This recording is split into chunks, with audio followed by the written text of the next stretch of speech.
Hi, I'm Dr. Robert Silverman. I'm excited to share with you some key takeaways to the concept of revitalize your brain, what to eat to reverse brain aging. In this 60-minute webinar, I'm going to share some leading edge ideas and leading edge techniques on how to optimize your brain health. It's a sad fact. The average American today gets more than half of their daily calories from junk food. These ultra-processed foods are high in calories, salt, empty carbohydrates, sugar, and bad fats. And unfortunately, they're low in everything else like fiber that's truly needed for proper nutrition. The impact of all the junk food on your waistline is quite evident. What's less visible, but just as severe, is the impact that all the junk food has on your brain. Poor nutrition ages your brain and opens the door to age-related cognitive decline. The damage starts long before the first symptoms appear. A diet high in junk food causes oxidative stress and inflammation throughout the body, including the brain. A diet high in junk food shifts your gut microbiota into an unhealthy direction, triggering aging processes that damage the brain and may lead to neurodegeneration. Fortunately, the accelerated brain aging caused by poor diet can be reversed, at least in part, by ditching the junk food in favor of, let's say, a Mediterranean-style diet. This is a dietary approach that numerous studies show is neuroprotective. It's truly associated with a lower risk of mild cognitive impairment. The neuroprotective foods of the Mediterranean diet include fish and other foods rich in omega-3 fatty acids, a range of colorful plant foods, and whole grains. What's not included? Grain-fed red meat, cheese, fried food, and highly processed food and sugar. So through this webinar, let's take a closer look at the best foods for revitalizing your brain and see why they are so valuable. Just as an FYI, the Mediterranean diet is not the only diet that we're going to highlight in this 60-minute webinar.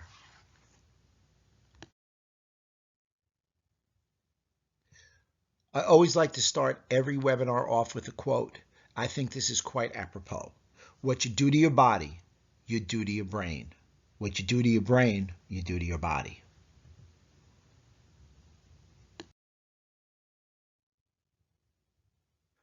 What's the problem? The problem is too many Americans are overweight and are obese. 75% of the population is overweight or obese. That poses a problem. One of the biggest problems is sugar consumption. The succeeding slides, the next two slides, really are going to talk and detail that. But the basic override is sugar is a toxin. It works with the reward center in your brain. When mice were offered sugar over cocaine, 94% of mice took sugar. We all need to decrease our sugar consumption, our added sugar consumption, and our high fructose corn syrup consumption. Americans are eating too much wheat. Let's talk, the average American consumes 146 pounds of wheat per year. Gluten. Gluten means glue. It sticks to your intestinal tract. It damages your gut, your microbiota, causes a whole cascade of non-health performing, non-health promoting systems. Caloric sweetener. The average American consumes 142 pounds of caloric sweeteners. All these artificial sweeteners, those colorful packets that you see in all the coffee shops, are very deleterious to your overall health. They damage your gut microbiota. Taking artificial sweeteners increases your incidence of stroke and dementia 2 to 3 times versus regular sugar. There's been this precipitous rise in diabesity. It was a term coined by Dr. Mark Hyman, where you had this parallel increase in both obesity and diabetes. We put them together, and they're called diabesity. So when you really look at America, yes, they're overweight, yes, they're obese, and yes, their blood sugar is without question too high. Joint pain, back pain, osteoarthritis. Joint and back pain are the second most common reason why people go to the doctor. 8 out of 10 Americans at some point in their life have some form of joint and back pain.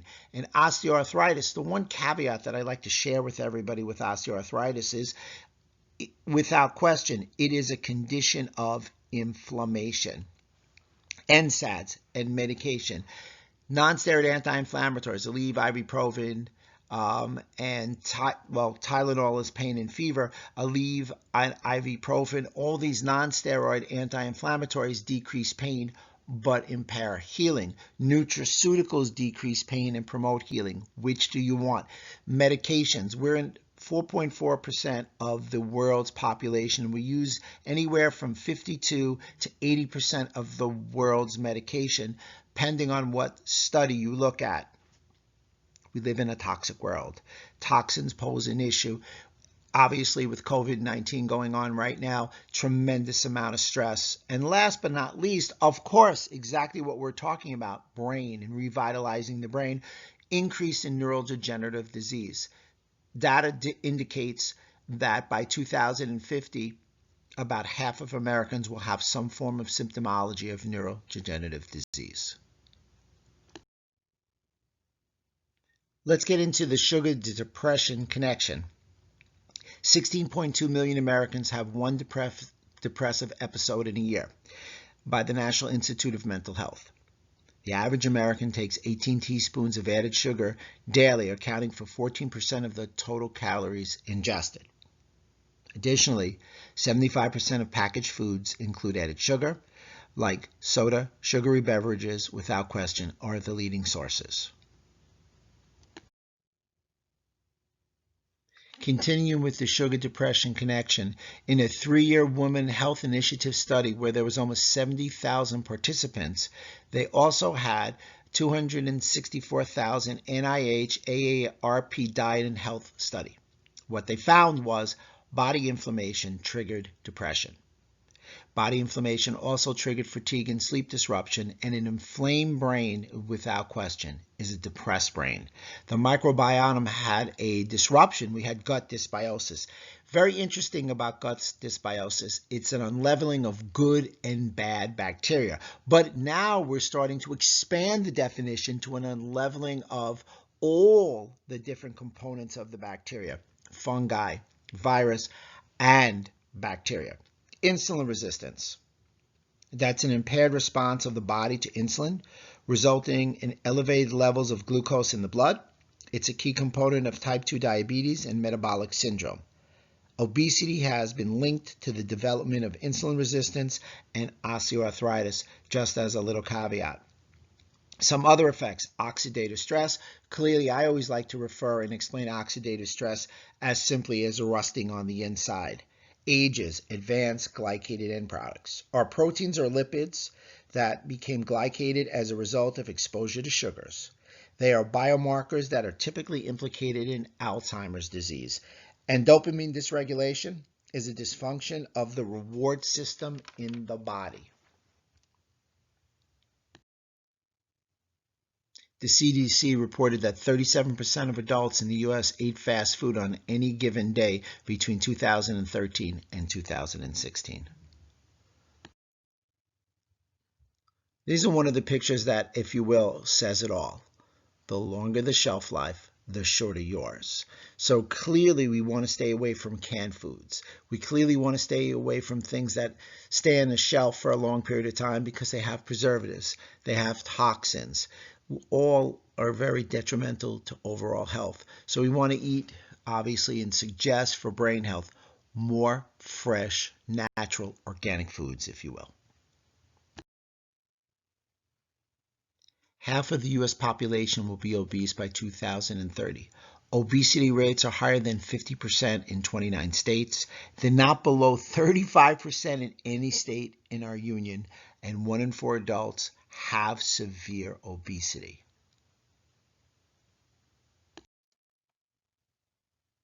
Deeper than obesity, a majority of people are now overfat. Researchers put forth the notion of overfat, a condition of having sufficient excess body fat to impair health. After review of current data and scientific studies, they argue how, in addition to most of those who are overweight and obese, others falling into the overfat category include normal weight people with characteristic risk factors for chronic and metabolic disease. This is the first effort to globally quantify and qualify those who are overfat versus overweight or obese.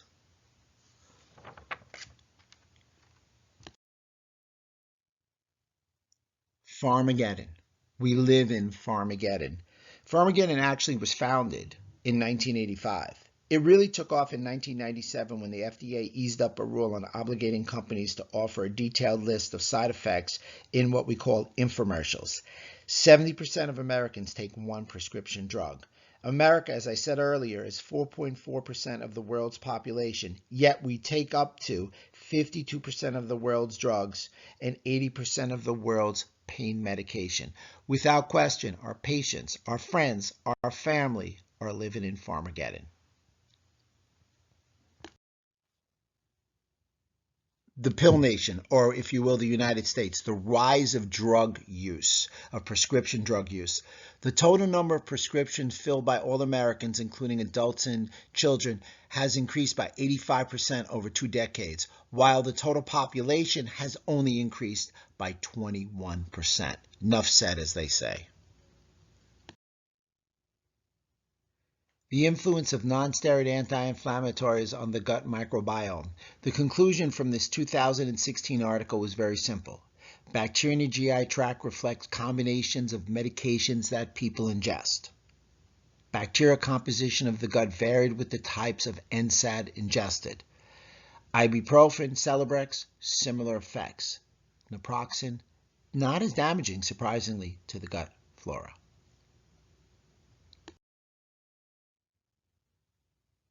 My DR.ROB'S gut matrix.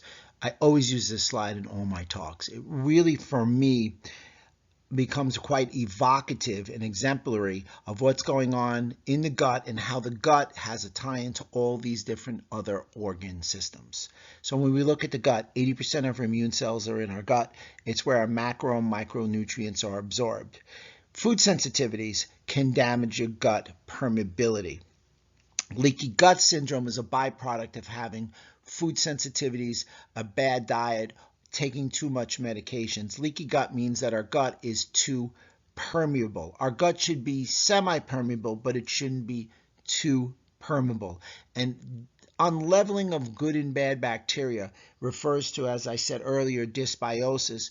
You can also consider yeast, fungus in that equation in the ecosystem called your microbiome. Now, your gut works directly with your liver, so you have a gut-to-liver axis. There are more macrophages in your liver than any other organ in the body. 75% of the toxins that go from your gut to your liver go through via the bloodstream. 25% of your toxins go from your gut to your liver via the portal vein. So if you have a gut problem, you typically will have liver dysfunction, toxic and chemical overload. In addition, if you have the leaky gut, you will have a higher incidence of blood sugar problems, insulin resistance, and and diabetes. Coupled with the idea of if you have a leaky gut and your gut isn't working, if you will, optimally, you're going to have an increase in body composition or in more of a propensity towards obesity. Leaky gut, more of an instance in musculoskeletal faults, such as a release from your gut of cytokines and MMPSs. Cytokines are inflammatory markers. We all know about the cytokine storm and what we now call the cytokine storm syndrome. They increase inflammation locally and systemically. Matrix metalloproteinases are your body's own proteolytic enzymes, which are released at the time of injury, which damage fibrocartilage. All this leading to arthritis and joint pain and soft tissue injury. An increase in leaky gut, an increased release of something called LPS, lipopolysaccharide, which is an endotoxin inside the gut. When this is expressed, you see a higher incidence of damage to organs. One of the organs most predominantly is the heart. Leaky gut, leaky heart. 3 times the incidence of heart disease if you have a release of LPS. In addition to that, more incidences of autoimmunity damage to the thyroid, and the big one, the gut to brain and the brain to gut axis. Gut on fire, brain on fire. Brain on fire, gut on fire. Damage to the gut leads to a decrease in the brain in satiety, and the big takeaway is an increase in inflammatory neurodegeneration. If you want to have a revitalized brain, you also have to revitalize somebody's gut.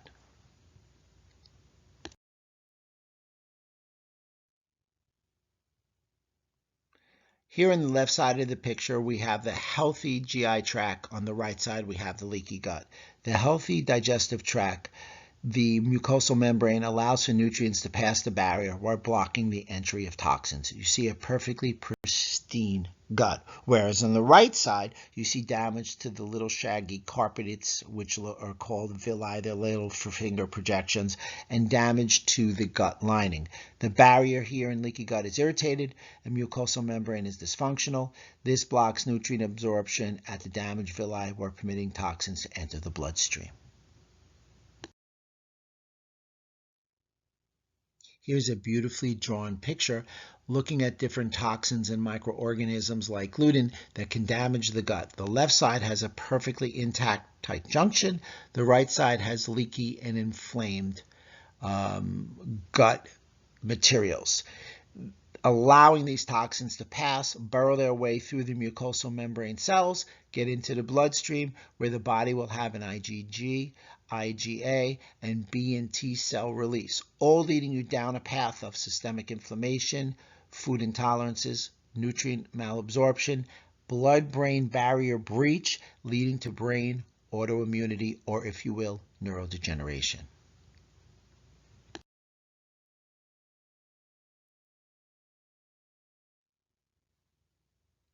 Let's really get into the gut-to-brain connection. Let's get to the root of a broken brain.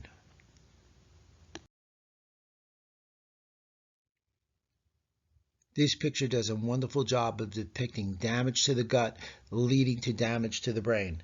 Lipopolysaccharide, which we talked about before, an endotoxin, is typically abundant in Alzheimer's disease. It affects the brain neocortex and hippocampus.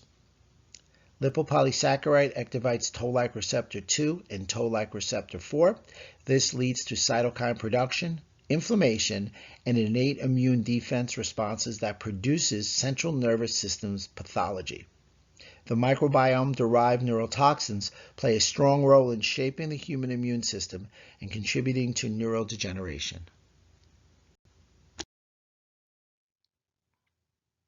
Here we have a list of items that can damage the gut, cascading to causing damage at the brain level. Stress, the gut microbiota composition, toxic chemicals, medications, inflammatory cytokines, undigested food particles, lectins and agglutins, food colorings, and gums. They can all stick and damage gut lining, causing a breakdown of mucosal IgA and tight junction proteins, leading to permeability increase, ultimately having intestinal barrier dysfunction, food allergy intolerances, immune system abnormalities, leading to autoimmunity, and influence on the blood-brain barrier, leading to damage of the blood-brain barrier, ultimately causing neuroautoimmunity. Here we have a schematic overview of interactions between food, microbiota, and the host.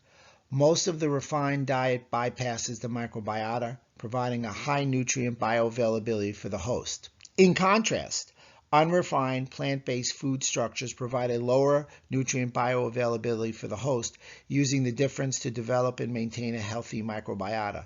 The healthy microbiota provides short-chain fatty acids, antioxidants, and vitamins for the host, along with direct immunomodulating effects. The high monosaccharide bioavailability in refined foods introduces a risk of hyperglycemia, which causes numerous direct and indirect pro-inflammatory actions. Here is a little age-related changes in the gut-brain axis, possibly involving neurodegeneration. Very clearly, gut dysbiosis, that unleveling of good and bad bacteria, leads to microglial activation, which can also lead to neuroinflammation, both of which implicating Alzheimer's disease and Parkinson's disease. The microbiome gut-to-brain axis, toll-like receptors in Parkinson's. Overstimulation of the innate immune system due to gut dysbiosis and/or small intestinal bacterial overgrowth, together with higher intestinal barrier permeability, may provoke local and systemic inflammation, as well as enteric neurological activation, ultimately triggering development of the key protein leading to Parkinson's pathology.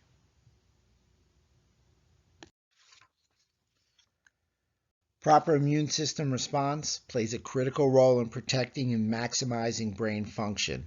The lack of T cell regulation leads to inappropriate activation of meningeal macrophage and microglial cells, causing impairment of brain function.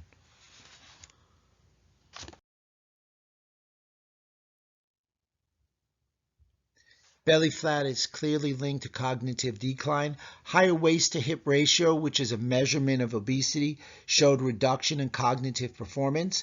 Higher BMI did not show the same trend. Interestingly enough, BMI is height over weight.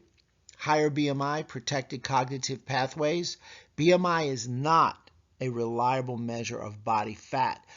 Belly fat increases C-reactive protein and hemoglobin A1C, which is a key marker leading you towards diabetes.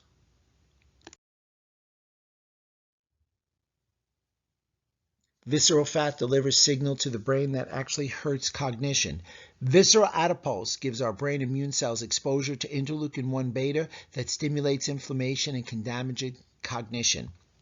Signal passes the blood-brain barrier, activates those microglial cells that we talked about. Microglial cells, interestingly enough, have receptors for interleukin-1 beta. NLRP3 inflammasome is stimulated. The damage is done in the hippocampus.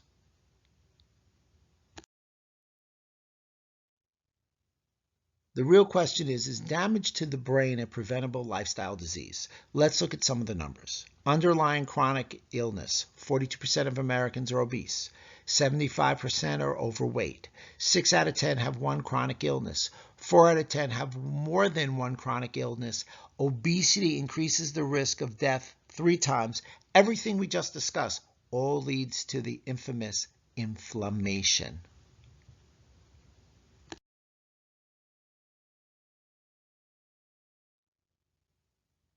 Piggybacking on the previous slide, increased belly fat, older metabolically challenged people of 65. The older you get, the greater chance you have of a decreased immune function. And maybe the stat of the webinar, 12% of the population in America are metabolically healthy. That's 1 in 7.5 people. So most people that we're talking to, most people that we're dealing with, most people we're treating are not metabolically healthy. High salt impacts the health of the gut microbiome. Very common in females with untreated hypertension. Reducing salt intake leads to improved gut microbiome and blood pressure. A study with 145 adults, which all had untreated hypertension, close to consuming 2,300 milligrams of NaCl, resulted in an increased short-chain fatty acid amount, was a great indicator of healthy microbiome, and decreased blood pressure that allowed for a more compliant blood vessel. So high salt actually has a positive health impact on the gut microbiome. Some additional takeaways. Short-chain fatty acids play a role in blood pressure regulation. These small metabolites get absorbed in circulation, bind to receptors on the lining of blood vessels and kidneys, regulating the release of renin. The study, another study, all participants for 2 weeks took 2,000 milligrams daily. It was a randomized placebo control. Half of the participants got a sodium tablet, the other ones got a placebo tablet, 9 times daily for 6 weeks. They then switched groups. The findings were very simply, sodium reduction increased in all 8 short-chain fatty acids.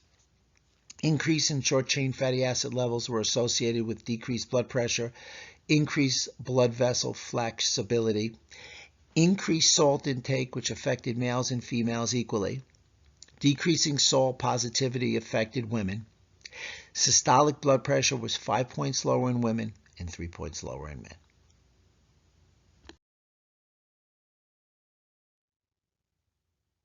We've now laid the groundwork to see how the gut is a critical element in your brain health and how the gut-to-brain axis is an axis that everybody should consider if you want good brain health. Now, looking precisely at the brain, the consistency of the brain is jello. It has the consistency of jello. Brain stats. It's 75% water. It's 60% fat. The brain has 80 billion neurons on average, 1,000 trillion connections between brain cells and cortex.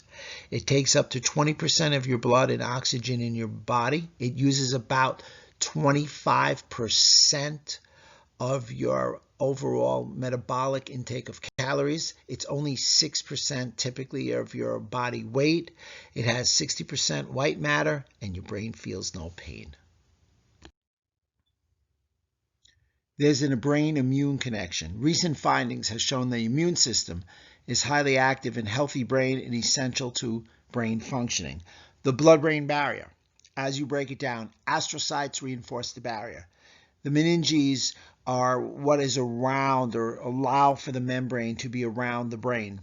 They also contain lymphatic vessels. They carry peripheral immune cells that communicate with the brain, i.e. cytokines. As I said earlier, an inflamed brain is a depressed one. So this slide really does a great job of elucidating the mechanism of neural inflammation underlying depressive behavior caused by repetitive stress.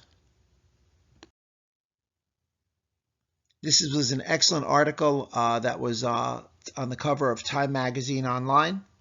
Basically, it spoke about how what you eat may affect your brain size. So the question was posed, can your diet affect your brain? A new study published in Neurology suggests that people who eat healthy diets may have larger brain volumes.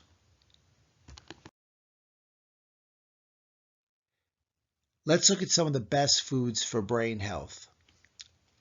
Berries. Berries are considered one of the best foods for the brain. They stimulate the production of new brain cells, which is great for the aging brain. Berries also help the brain get rid of toxic accumulation of proteins, which has been proven to protect against Alzheimer's and Parkinson's as well. Additionally, berries are full of fiber, vitamins, and antioxidants, and they help brain cells communicate efficiently and have been known to slow the growth of certain types of cancer. Plus, they're a sweet treat to include in every person's meal plan. Cruciferous vegetables. Vitamins or B vitamins are very important for brain health as they are used to assist nerves in the development of the chemicals used for communication. They provide a protective coating on the actual nerves as well, which can help fight natural degeneration. Cruciferous vegetables such as cabbage, broccoli, or cauliflower are full of B vitamins. Additional nutrients help in preventing memory loss, eye problems related to aging. Including cruciferous vegetables in a person's diet is highly recommended. Chia seeds, rocket ships for omega-3. Omega-3 fatty acids are great for preventing Alzheimer's disease and dementia, and chia seeds are a great source. Chia seeds come from the salvia plant. Great nourishment for the brain. Chia seeds help clean the plaque from the arteries of the brain and help the brain cells communicate. Although they are typically low in calories, they are high in essential nutrients including fiber, protein, calcium, manganese, magnesium, phosphorus, zinc, and many B vitamins. Lastly, eating chia seeds lower the risks of heart disease and type 2 diabetes. Nuts. We have nuts over here in the left lower corner. They're full of fats, vitamins, and proteins. Nuts have been known to reduce brain aging. Nuts have also been linked to recovering inflammation and to fight brain dysfunction. The pituitary gland, which is at the base of the brain, as we all know, releases a growth hormone that quickly declines after the age of 35. Nuts are also full of the amino acid arginine, which is known to stimulate the pituitary, which also has an effect of preventing brain aging. Nuts contain many antioxidants. And of course, fish. Smash fish. It's an acronym. S, salmon, high in omega-3s. M, mackerel. A, anchovies. S, sardines. H, herring.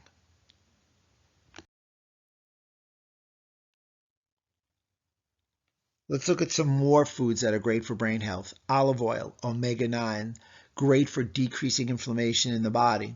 Here we have some more green teas. Green tea is interesting in that it's a type of antioxidants that are high in green tea that has been proven to have defense effects for the neurons in the brain. Essentially, this lowers the risk for developing neurodegenerative diseases, including Alzheimer's and Parkinson's disease. Green tea has far less caffeine than coffee, but when consumed, it does help energy levels. In fact, many argue that caffeine from the green tea gives you more stable energy, that caffeine also works with the amino acid L-theanine to improve brain function. Clarified butter. So I'm a non-dairy guy, but clarified butter is an excellent choice. It's a good fat, doesn't have any milk proteins. Coconut, an excellent choice, produces MCT oil. That MCT oil is pure brain fuel. And let's talk about coffee. Without question, the most popular beverage in America, coffee has a lot of medicinal effects and has also been shown to help with brain cognitive function.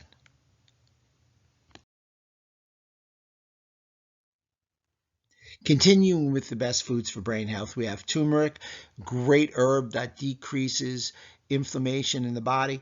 Avocado, great, excellent monounsaturated fat. Broccoli, one of those cruciferous vegetables that I mentioned earlier. All different kinds of veggies. Obviously, we're going to be high in veggies. Specific fruits like berries and the such are also great choices for brain health. And maybe my favorite food, eggs.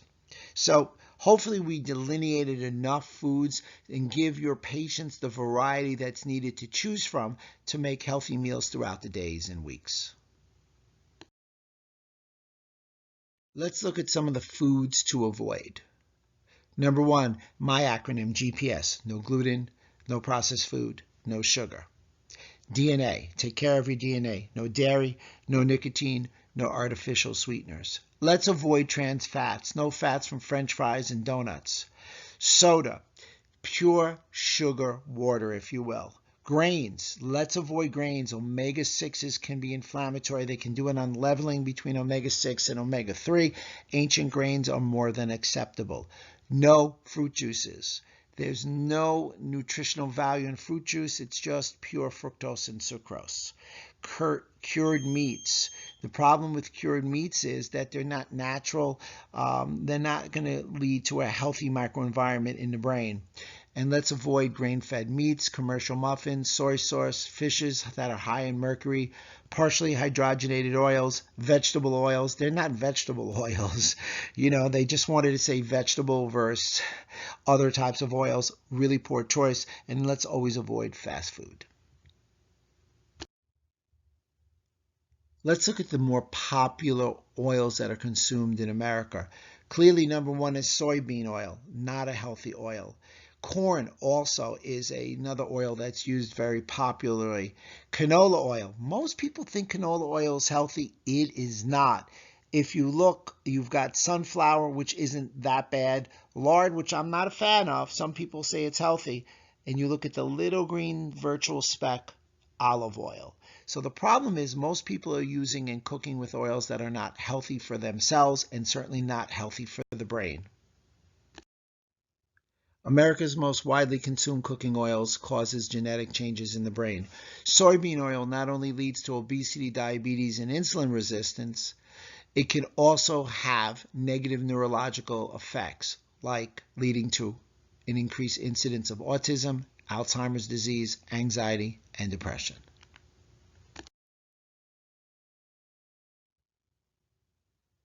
The American Heart Association makes a suggestion.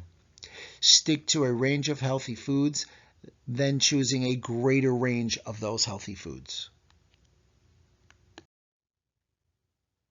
Wanted to spend a little bit more time on the idea of omega-3s, especially in the idea of the consumption of food from wild fish, those smash fish that we talked about. So you want to increase your omega-3 intake because it promotes neurotransmission, synaptic plasticity, the reduction of oxidative stress, the reduction of apoptosis, cell death, and finally, neuronal cell survival. So the omega-3s are a critical element to overall brain health. The role of DHA in the brain. Essentially, it modulates enzymes and receptors. It inhibits chemokines and cytokine gene expression.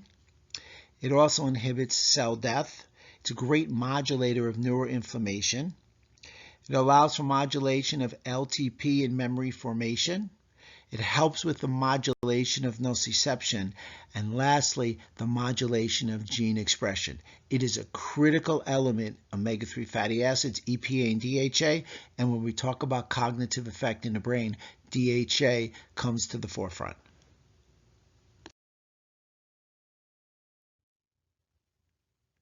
With all the different diets that we have to choose from in America today, the two for me that come to the forefront really step up above the rest when it comes to cognitive function are number one, the Mediterranean diet, and number two, the ketogenic diet. What everybody should avoid is the SAD diet, the standard American diet. And it's just sinful that the diet that depicts what we as Americans eat is called SAD.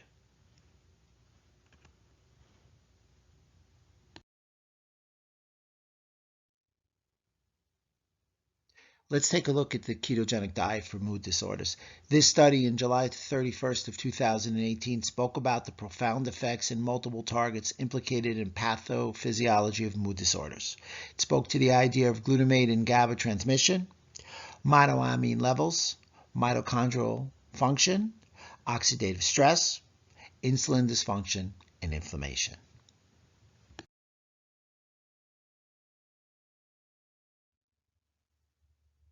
Let's look at the ketogenic diet's impact on brain health. What is the standard ketogenic diet? The standard ketogenic diet is approximately 75% fat, 20% protein, and 5% carbohydrates. So the idea of a high-fat, low-carbohydrate ketogenic diet enables your body to switch from using glucose via carbs to fats as an energy source. Let's look at a summary of the ketogenic diet. Limiting carbs to less than 50 grams per day. Glucose reserves will become exhausted. Can't provide normal fat oxidation. The central nervous system requires another source of fuel. It will then produce acetyl-CoA, which will ultimately lead to the production of beta-hydroxybutyrate and acetone, which are ketone bodies. Please make note, beta-hydroxybutyrate is the gold medal winner. Ketogenesis occurs in the mitochondria of the liver. Ultimately, acetyl-CoA feeds Krebs cycle and replaces glucose as an energy source for the central nervous system. Keto adaptation is a critical element to have an effective ketogenic diet influence. The ketogenic diet, once again, is low carbohydrate, high fat, adequate protein. The goal is to decrease circulating glucose and insulin due to reduced dietary carbohydrate intake, get more fatty acid assimilation, use fat as pure energy, increasing the production of ketone bodies using these fatty acids from dietary source and release from adipose tissue for ketone body production within what we'd like to refer to as liver mitochondrial function. Ultimately, that increased ketone bodies, beta-hydroxybutyrate, acetone, and acetyl-acetate in circulation and utilization by the brain as a good quality fuel source and a signaling molecule. Here we have production of fatty acids. We have ketogenesis, producing multiple ketone bodies, all of which are going to the brain, which will ultimately displace glucose. Here you have a great energy source in ketone bodies displacing the glucose, decreasing the incidence of Alzheimer's. The real question is, can the brain truly use the ketone bodies? Well, the common misconception is the brain can only use glucose. Ketone bodies are the only alternative source of energy for the brain. Both rodent and human studies have shown increased uptake of ketone bodies by the brain following a peripheral infusion of ketones, prolonged fasting, and the ketogenic diet. To continue with the previous slide, can the brain use ketone bodies? When obese subjects underwent prolonged fasting, which was water access for really only 4 to 6 weeks, researchers were able to investigate cerebral energy metabolism during nutrient, or if you will, glucose deprivation. Up to 70% of the brain's energy demands were provided by ketone bodies available in blood circulation and taken up by the brain. The keto diet appears to prevent cognitive decline in mice. After a study of 16 weeks, mice had a significant increase in blood flow on the ketogenic diet. They had improved balance in the microbiota. They showed lower blood glucose and body weight, increased processes clearing the amyloid beta, which is a plaquing protein, and beneficial effects due to the inhibition of the mTOR pathway. That mTOR pathway is the mechanistic target of rapamycin, shown to affect lifespan extension and health promotion. Let's look at a study of adding caffeine with ketones to improve brain energy. Caffeine administered with medium-chain triglycerides leads you to convert more of those medium-chain triglycerides to ketones. MCT oil becomes more ketogenic when you consume it with caffeine because it stimulates the beta oxidation of fats. Caffeine with ketones results in enhanced brain energy metabolism. Here's a substantial study that was published July 6, 2000 in Nutrients. It looked at the ketogenic diet for its effect on obesity and diabetes. It explored the efficacy of the ketogenic diet and its effects within patients. They had either overweight or obese patients with or without diabetes type 2. The keto diet macronutrient content was used to reduce insulin levels, which enabled you to redirect lipid metabolism, and they were looking at keto utilization. We know that ketones, ketone bodies, are excellent energy sources. The study reviewed 14 different randomized controlled trials. 734 of the patients were either overweight or obese. 444 were diabetic patients, and there were 290 non-diabetic patients. The primary lab assessments that they used were as follows: fasting glucose, hemoglobin A1C, fasting insulin, C-peptide, total cholesterol, triglycerides, LDL, HDL, C-reactive protein, serum creatine. Also collected at the time were body weight, body mass index, waist circumference, and blood pressure.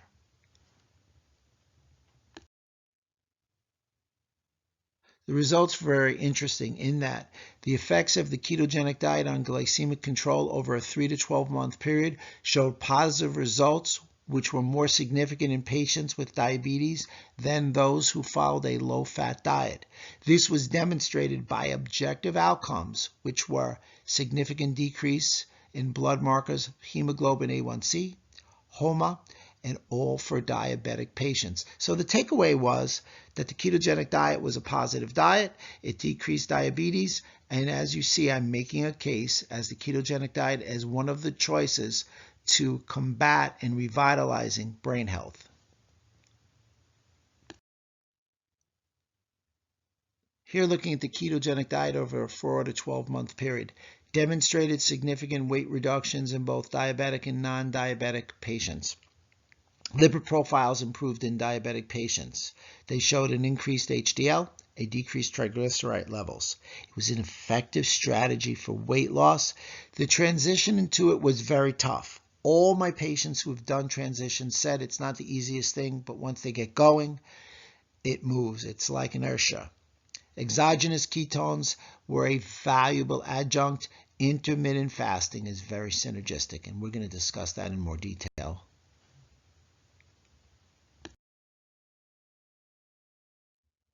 The Mediterranean diet is a great choice to help with Alzheimer's. The conclusion in this study, Neurology of 2018 May, showed that lower Mediterranean diet adherence was associated with progressive Alzheimer's disease biomarker abnormalities in adults.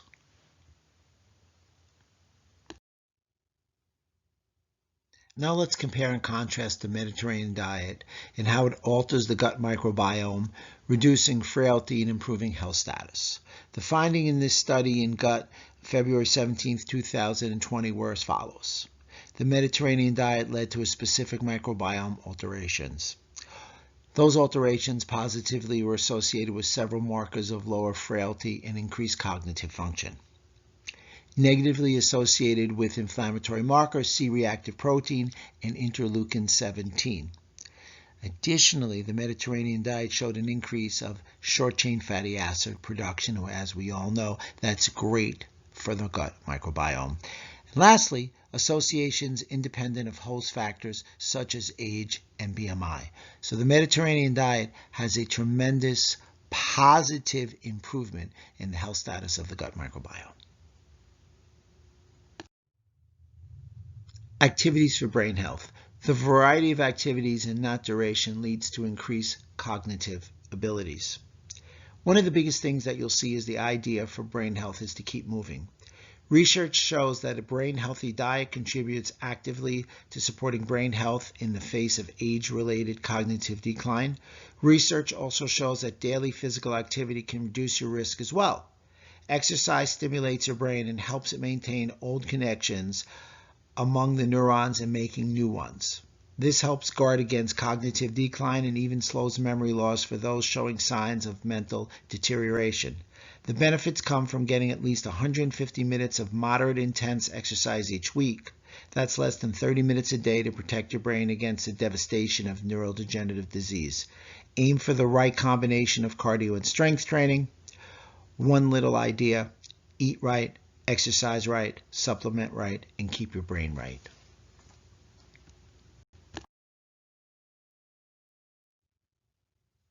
Exercise leading to improved cognition. Exercise, a great way to turn on neurogenesis. Neurogenesis occurs in the hippocampus and striatum. Exercise is essential to improve learning and memory.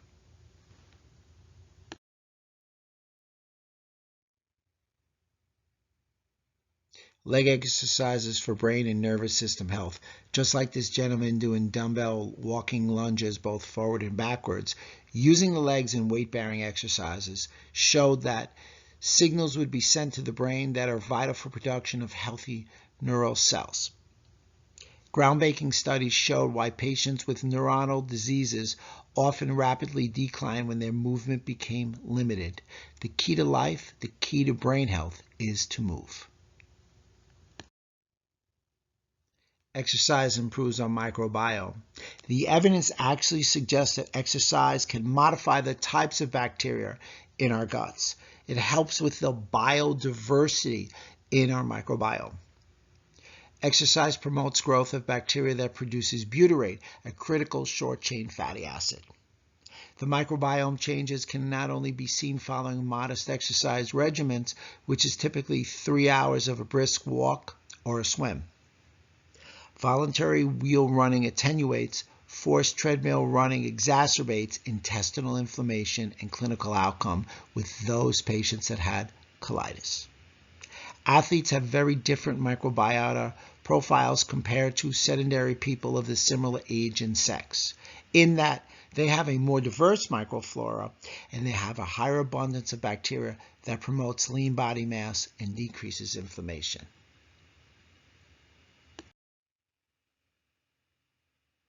Physical activity can modulate common neuroplasticity substrates in the brain. Hence, the effect of various levels of PA, physical activity, are illustrated right here for the person who's healthy and the person with a mood disorder. Just take a look. If you want to be healthy, you want to have physical activity because it optimizes neurotransmitter level and function, synaptic number and function, neurogenesis in the hippocampus, brain-derived neurotrophic factors, provides immune function and feedback, antioxidant defenses, telomere length, which is great for overall aging, and adaptive epigenetic signaling. So without question, you want to decrease your mood disorder, you want to have a healthy functioning brain. Let's get moving. The magic of movement, exercise. Movement protects and preserves brain function. The benefits are as follows. Number 1, controls inflammation. 2, increases insulin sensitivity. 3, influences better blood sugar control. 4, expands the size of the memory center and lastly, both the levels of BDNF, brain-derived neurotrophic factors. High and low exercise intensity found to influence brain function differently. After low-intense exercise, an MRI showed that the networks in the brain associated with cognitive control and attention were stimulated, while after high exercise intense training, networks associated with emotions were more active, and those related to fatigue and motor function decreased.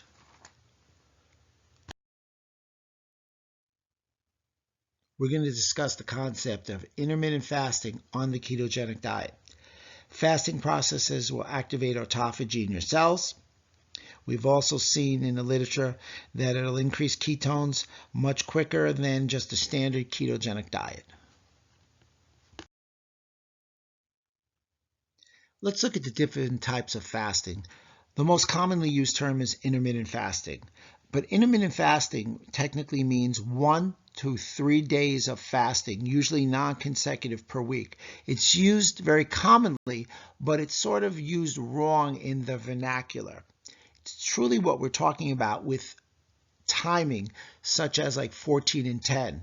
It's more called time restrictive eating, which is a daily pattern of eating during a specific window of anywhere from 6 to 12 hours. 14 and 10. The first number is the amount that you fasted for the day. The next number, 10, is the number in which you have an eating window. Time restrictive eating is what we're really referring to. But for the interests of most of our patients, we can use the term intermittent fasting. There's also prolonged fasting, which is usually 4 days or more of consecutive days of fasting, which can be a water-only fast, which has some health benefits, but unfortunately you lose a lot of muscle mass, and not for this webinar, fast mimicking diet. The benefits of fasting, or if you will, TRE, time restrictive eating. Induces autophagy, improves circadian rhythm, promotes longevity, promotes weight loss, increases insulin sensitivity, improves cognition, and improves gut health. The next 2 slides will talk about a very well-received article that was in the New England Journal of Medicine 2019, December 26th. The takeaways were as follows. Ketogenesis occurred, there was a decreased free radical production, weight loss ensued. The cellular responses were increased glucose regulation, increased stress resistance, suppressed inflammation. Ketone bodies are fueled during fasting. They're potent signaling molecules with major effects on cellular organ functions. Clinical applications were obesity and diabetes type 2, cardiovascular disease improved indicators.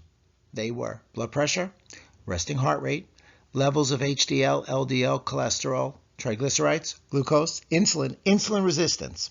Also shown decreased markers of systemic inflammation and oxidative stress related to atherosclerosis, and also an improved heart rate variability, which showed an increased parasympathetic tone, which leads you down a path of good health. Neurodegenerative disorders were decreased. Asthma, multiple sclerosis, arthritis, surgical and ischemic tissue injury were decreased. Mount Sinai researchers concluded that fasting reduced inflammation and improved chronic inflammatory diseases without affecting the immune system's response to acute infections. Intermittent fasting did so by reducing the release of monocytes. These cells go into a sleep mode and are less likely than those found when fed. Intermittent fasting, time-restrictive eating, is a great therapy in neurological disease. The fasting showed an increase in brain-derived neurotrophic factors, beta-hydroxybutyrate, AMPK, ghrelin. It also showed a decrease in glucose, insulin, mTOR, leptin, interleukin-6, and TNF-alpha, which ultimately led to an optimized neuron bioenergetics, an optimized neuroplasticity and neurogenesis, and an optimized neuron resilience.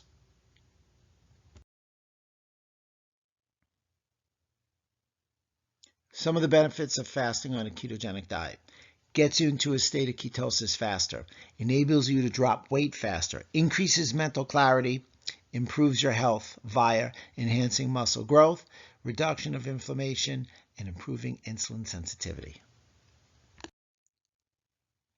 Fasting induces the release of beta-hydroxybutyrate, which ultimately will delay vascular aging. Beta-hydroxybutyrate promotes division and multiplication of cells that line the inside of blood vessels. Beta-hydroxybutyrate also prevents cellular aging. In addition, it's also shown to keep the DNA of endothelial cells young and undamaged. The takeaway here is, if the vascular system becomes younger, it's less likely to have cardiovascular disease and Alzheimer's disease because all these diseases are age-related. Nobel Prize in Physiology or Medicine was awarded to the concept of autophagy in 2016.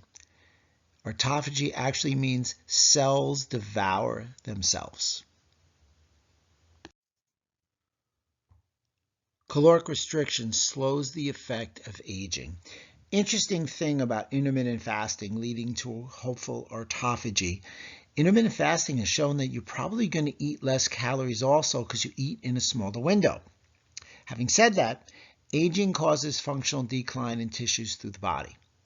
Caloric restriction alleviates age-related accumulation of pro-inflammatory cells in various tissues. Caloric restriction attenuates aging-associated cell type-specific gene expression changes. So caloric restriction, eating within a specific time frame, has really shown to be beneficial for brain health. A great combination with many of the foods that we mentioned earlier in the webinar to include in your daily dietary armamentarium. The blood-brain barrier. It's made up of the same proteins as the gut barrier, which most people don't realize. It's truly a single layer epithelial cell. It's composed of neurovascular units, including those epithelial cells that we just mentioned that line the barrier, astrocytic end feet, which actually supply structure, a basement membrane that lines the epithelial cells, periocytes, which provide structural support to blood vessels, and the blood-brain barrier, or control of the blood-brain barrier development and permeability, is a critical element to overall brain health. The blood-brain barrier in reference to Alzheimer's disease. That barrier is a filtration system that lets in good things and keeps out the viruses, the bacteria, and the pathogens. Interesting. It's comprised of endothelial cells lining the 400 miles of arteries, veins, and capillaries that actually feed our brain. Strong evidence indicates that leaks in the blood-brain barrier allow amyloid in the brain. Remember, a lot of the amyloid can start from the gut and circulate all the way up to the brain. With a compromised blood-brain barrier, increase the incidence of Alzheimer's precipitously.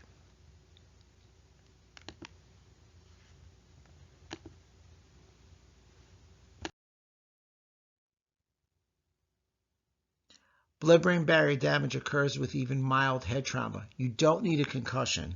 You don't need a traumatic brain injury. Just small bumps can damage that blood-brain barrier and increase your incidence of Alzheimer's.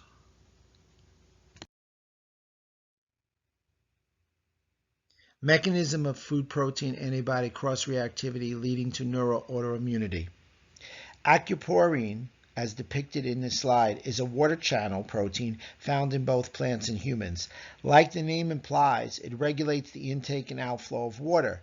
The aquaporine in corn, tomato, spinach, and soybean is structurally similar to the aquaporine found in the brain, specifically in the astrocytic foot processes that support the blood-brain barrier on the brain side of it. So clearly, many people would think spinach, that's why I use this as an example, is a healthy food, and it is. But if you have a compromised blood-brain barrier, it can cause neurological autoimmunity.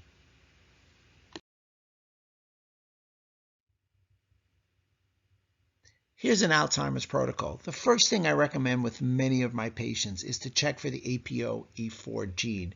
If you've got that aberrancy or that variant to the allele, you have an increased incidence of possibilities of getting Alzheimer's. Remember, genes are not your destiny. They load the gun. They don't fire the gun. You want to increase BDNF. You can do so by exercise. Omega-3 fatty acids included in your diet is also a great choice. Two of the diets that we detailed were keto or Mediterranean diets. Spent a little bit more time in this webinar on the keto diet. Both diets are great because they're low in carbohydrate and low in glycemic index. Plant-based diets are definitely growing in popularity. A lot of good literature to back a lot of plant-based diets up. The intermittent fasting, time-restrictive eating, that was a great choice because, again, it works by producing ketone bodies, allowing for autophagy to allow new cells to be produced from old cells. When you're making food choices, always look for foods that have a glycemic index under 35. Please adhere to my acronyms. Avoid the GPS, no gluten, no processed food, no sugar. Take care of your DNA by not eating dairy, nicotine, and artificial sweeteners. Consume your pre and probiotics because you always want to heal the gut. What you do to your gut, you do to your brain. You always want to cook a proper temperature and times, especially when using an extra virgin olive oil. And one of the greatest steps you can take towards revitalizing your brain is make good quality lifestyle changes. Please keep an eye out for my upcoming book that should be released in January 2021. It's called The Superhighway to Health, 7 Steps to Optimizing the Gut-Brain Connection. I usually like to end with a quote. Don't let learning lead to knowledge. Let learning lead to action. Knowledge plus action equals power.